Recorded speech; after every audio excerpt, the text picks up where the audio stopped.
Now let us discuss about partial dependency and fully functional dependency in DBMS. Now let us discuss about partial dependency in DBMS. A partial dependency occurs when a non-prime, prime can also be called as key, attribute depends on only a part of the composite primary key. Composite primary key can also be called as candidate key rather than entire candidate key. So when a partial dependency will occur when a non-key attribute depends only on a part of the candidate key rather than entire candidate key. So let's see this example. So this table totally contains 4 attributes. They are student ID, student name, course ID, course name. Now we need to choose primary key. We can't select student ID as the primary key because a single student may register for different courses. Here the registered number 1 student registered for C course as well as registered number 1 student registered for DBMS. Primary key means duplicate values are not allowed. The primary key means the values must be unique. So we can't select student ID as the primary key. Likewise, we can't select course ID as the primary key. Why? Because a single course may be offered to many students. Here, DBMS course is offered to 2 students in this example, in this table. So likewise, a single course may be offered to many students. So we can't select course ID as the primary. So we can combine these 2 attributes as composite primary key. Composite primary key means it is collection of attributes. So here the composite primary key or candidate key contains 2 attributes such as student ID and course ID. Composite primary key can also be called as candidate key. So here the candidate key contains 2 attributes. They are student ID, course ID. The remaining attributes are called as non-prime attributes. So what are the key attributes here? Student ID and course ID is key attribute. Whereas remaining attributes such as student name and course name are non-key attributes. So if you take the candidate key, so 1 CSE 1. So here the registered number 1 student registered in CSE 1 course. Next 1 CSE 2. But 1 CSE 1 will never exist again. Likewise here we have 2 CSE 3. 2 CSE 3 never exists again in the table. Next, let us consider the functional dependency. Student ID implies student name. So that means student ID determines student name. Here the student name is depending on the student ID. If we know the student ID, then we can easily determine what is the student name. If the student ID is 1, then the student name is Ramesh. If the student ID is 1, then the student name is Ramesh. Likewise, if the student ID is 2, then the student name is Naresh. So 2 means Naresh. So we can say that this functional dependency is correct. Next, let us take this functional dependency. Course ID determines course name. So that means the course name is depending on the course ID. If we know course ID, then we can easily tell what is the course name. CSE 1 course ID means the course name is C. Next to CSE 2 means DBMS. CSE 2 means DBMS. So we can say that the course name is depending on the course ID. But if we take the functional dependency, Student ID, comma, course ID implies student name. Let's check whether it is correct or not. Here what is the student name? Ramesh is the student name. So Ramesh, student ID is 1, course ID is CSE 1. Now let's take Ramesh. So Ramesh is the student name. Student ID is 1, but the course ID is changing from CSE 1 to CSE 2. So we can say that the student name is depending only on the student ID. Student name is not depending on the course ID. Here the course ID is changing. So we can say that the non-prime attribute depends on part of the candidate key. Here part of the candidate key means student ID. Here the non-prime attribute is not depending on the entire candidate key. So this is entire candidate key. So this is about what is partial dependency. So partial dependency means the non-prime attribute depends only on the part of the candidate key rather than entire candidate key.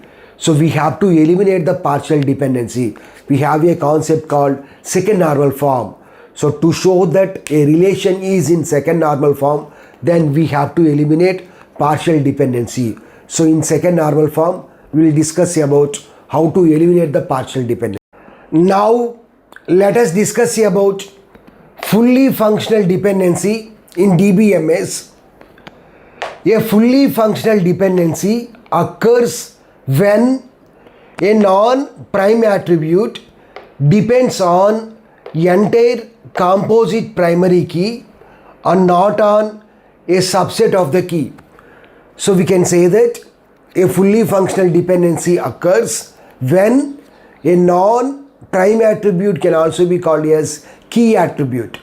So when a non-key attribute depends on entire composite key rather than a part of the candidate key, rather than a subset of the candidate key. So let's see this table. This table is containing 3 columns: student ID, course ID, grade.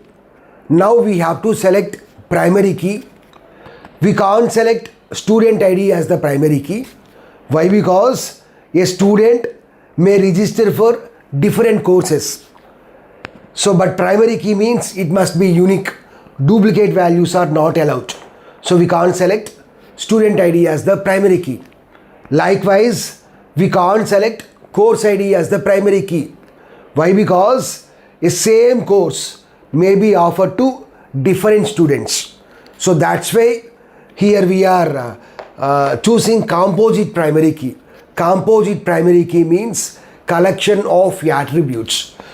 Composite primary key can also be called as candidate key. Here the composite primary key contains 2 attributes. They are student ID, course ID. Next, non-prime attributes are other than the key attributes. So we have only one non-prime attribute, that is grade. So now let's check this dependency.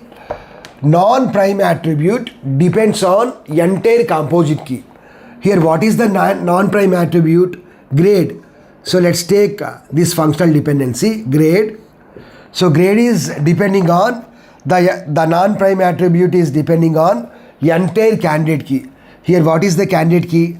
The candidate key contains 2 attributes: student ID, comma, course ID. So let's check whether this functional dependency is correct or not. Student ID, course ID. Student ID, comma, course ID determines grade. 1, comma, CSE. So 1 CSE 1 is giving the grade as A. So in the entire table, 1 CSE 1 means A only. So likewise, 1 CSE 2 grade is A plus. So in the entire table, 1 CSE 2 means A plus only. So we can say that the non-prime attribute is depending on the entire candidate key. Now let's remove an attribute from the candidate key.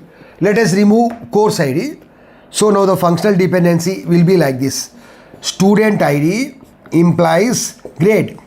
Now let's check whether student ID is determining grade or not. whether the grade is depending on student ID or not. Student ID grade. So one student ID grade is A. Next, one student ID grade is A plus. So here the same student is getting different grades. So we can say that this functional dependency is wrong. Why? Because here we don't have unique values. For the same student we have different grades. So that is the point. If we remove an attribute from the candidate key, then it doesn't determines the prime attribute. So let us remove one more attribute. Let us remove student ID. Then the part of the candidate key will become course ID. Course ID determines grade. Let's check whether it is correct or not. Course ID. CSE 1 grade is A. CSE 1 grade is B. So here for the same course we have different grades. So we can say that this functional dependency is also wrong. So this point is correct. The non-prime attribute, here the non-prime attribute is depending on the entire composite primary key, the entire candidate key, rather than a subset of the candidate key. So if we remove an attribute from the candidate key, then the candidate key is not determining the non-prime attribute. So let's take a relation R of A comma B comma C. So here R is nothing but relation, the table. Here we have three attributes. Let us assume that A, B are candidate key attributes, whereas C is non-prime attribute. So AB is determining C. AB combinedly determining C. Here the C is depending on A and B. But a part of the candidate key, a subset of the candidate key doesn't determines this non-prime attribute. So here part means A implies C. So this functional dependency is wrong. A doesn't determine C. So C doesn't depends upon A. So likewise part of this candidate key means B implies C. So this is also wrong. B doesn't determine C. C doesn't depends upon B. So this is about fully functional dependency.